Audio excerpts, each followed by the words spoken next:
Hello, this is a tutorial called NoRedInk. You can get access to this platform at www.noredink.com. It is a free platform that allows you to help your students improve their grammar and writing. It can be used obviously for English classes, but really any instructor that has writing assignments where students sometimes struggle and you would like to help them out as part of your role as the teacher, you can use NoRedInk.com. Again, free accounts for the teacher and student. If you're going to be a teacher, you're going to sign up for a free account.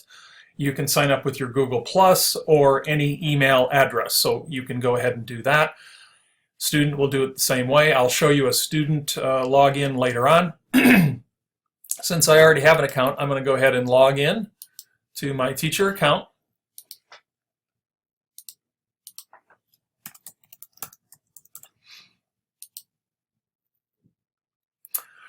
And so it's going to default to an English class. You can call it anything you want. You can rename the class, Mr. Payne's test class, whatever you would like to do. I'm going to enter a new class.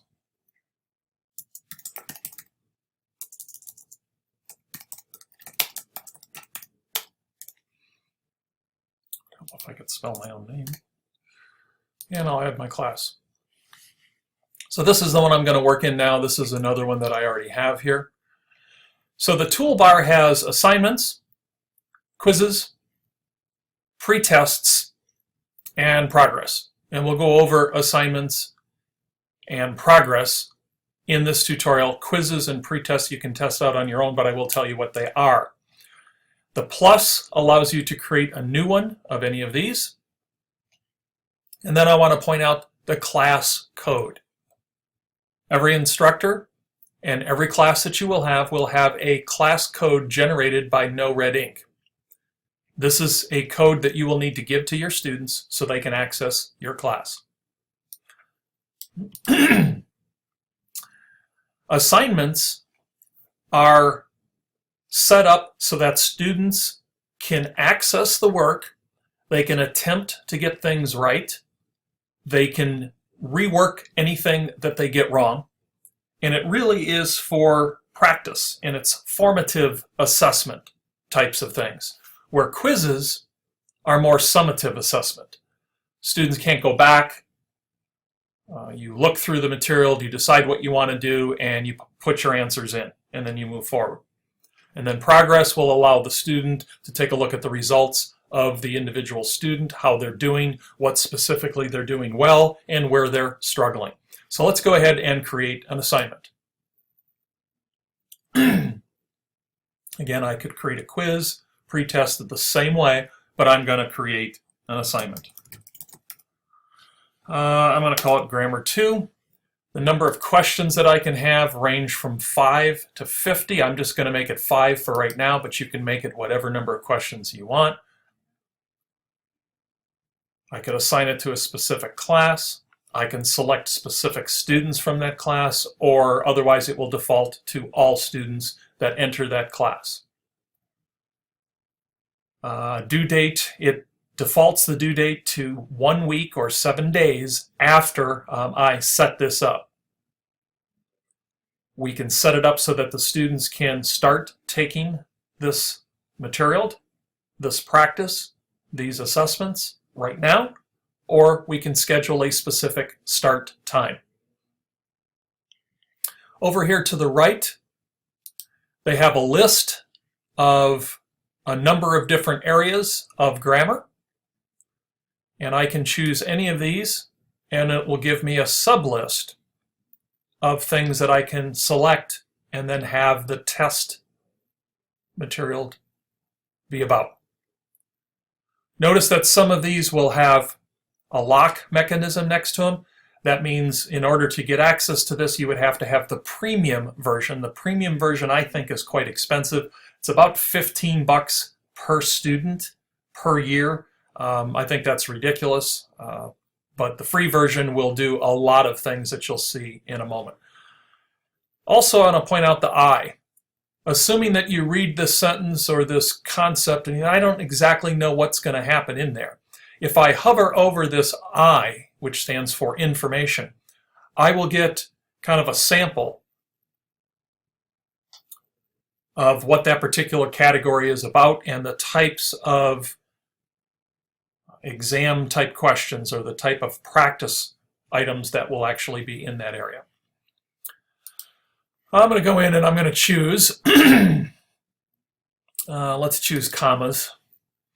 And so I will have some particular categories down here. I'm going to do mastery group, all commas. I'm going to click on that.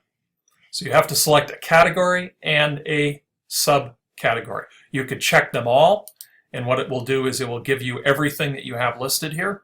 And I'm going to hit create assignment.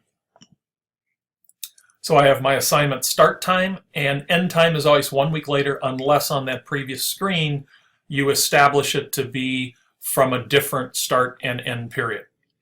The name of it is Grammar 2. There are 5 questions. This is the content type.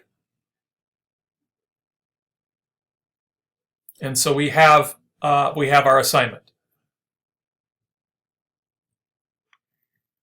Other buttons here we'll talk about in a while. We'll look at view results. We'll look at preview if you want to see what the questions are going to look like.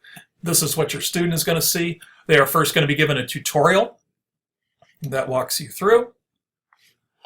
And then after you're comfortable with the tutorial, they will actually get to start the lesson. So at this particular point, I'm going to pause and I'm going to log in as a student so we can see what things look like from the student side. So I'm going to log in as a student now. I click on the student button, and the class code was on that previous page. So I've copied and pasted that. Again, the student can sign up with a Google+, or they can sign up with another email account.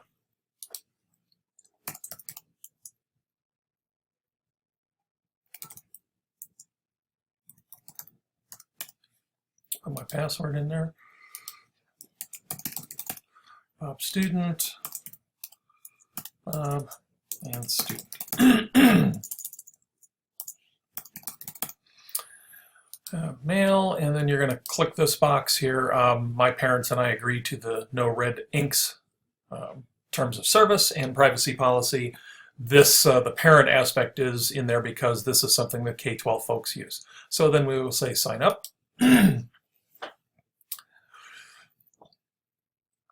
In the Paynes Test 1, this is my particular assignment that we're working on now, the Grammar 2. Okay. And when the student goes in there the first time, they're going to get a bunch of categories. I'll show you what that looks like. TV shows and movies, what have you.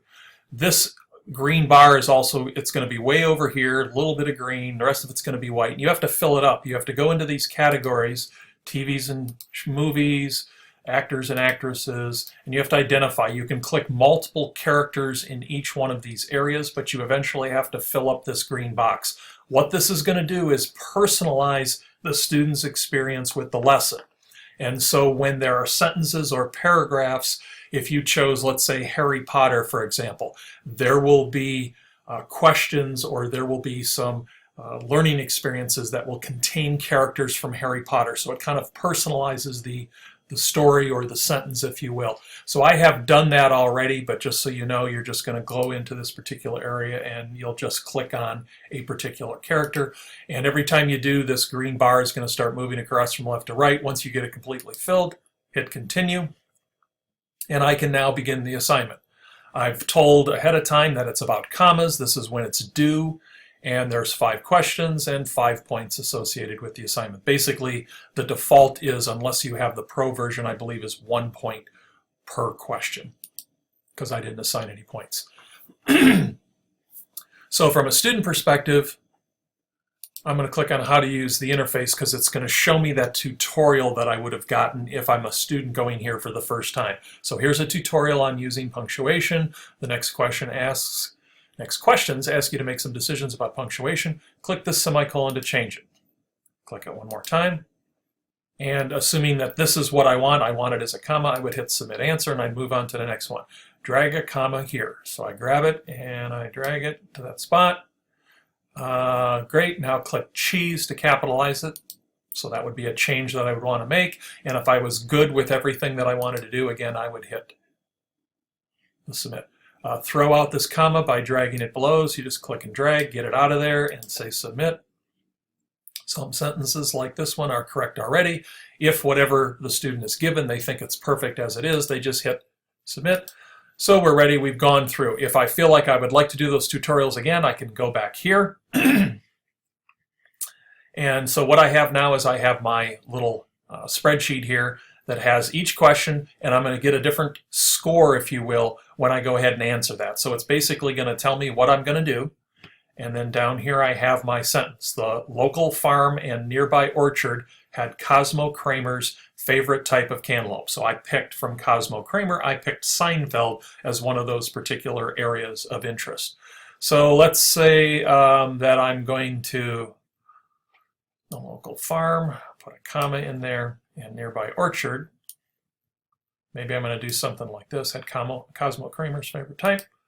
So I hit submit. So we're specifically testing your understanding of commas. Notice how it gives me this little hint here and says that I got an issue with this particular part. So maybe this one isn't in there. So I'm going to click on this and drag it out, and then I'm going to hit the submit the answer. And there we go. Okay, see how we got the green check mark. George Steinbrenner thought it would be fun to ride one of the elephants. However, the zookeeper wouldn't let him. So let's say I don't want to do that. Submit answer. And I say, okay, well, we got that wrong. So I get to take a second attempt at this.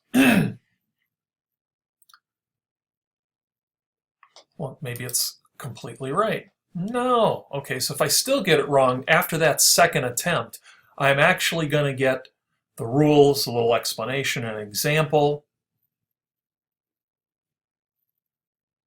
And so I get a little help. So that allows me to then to try a similar problem where I can go ahead and get that correct answer with a similar problem. So at this particular point, I'm going to finish the rest of this, and then I'm going to show you what things look like on the instructor side again. So as we can see, I'm back in the class as the faculty, and I'm going to go to the progress button here and click on that. So what it's going to show me is it's going to show me kind of an overall score as to how I did. I can hover over this area. Notice when I pull it away, there's my name, the student, and this is the particular subject that was studied. I can click here to find out what a mastery score is. Notice we have the color codes here for the different levels of mastery: low, fair, good, and excellent. If I hover over, it'll tell me how we did here. For one of the types of questions, we have that mastery of 90 to 99, so in other words, the green category, and then 3 in the 0 to 69. So I have to kind of identify what some of those things are. I have the ability to download it as a CSV file, comma separated variable, which essentially kind of puts it in an Excel spreadsheet type of a thing for you. One of the other things you might want to do is right here where it says view assignment, quiz, or pre-test results. If I click on that, I will get that particular assignment here, and I can actually view the results. So I can see what Bob's student did on each question, and I can know, okay, question 1, 2, 3 was correct. When I get to this question, the one that was wrong, I can see what the first attempt was, I can see what the second attempt was, and at this particular point, Bob never completed this one, so this might be something that I need to spend a little time with Bob and helping him understand that particular area, because it's still an area of a problem. So again, just something that I think is a nice tool to use. NoRedInk.com. It can improve the grammar and writing of your students, and it doesn't matter whether you're an English instructor or just somebody who's concerned with the writing performance in your particular class.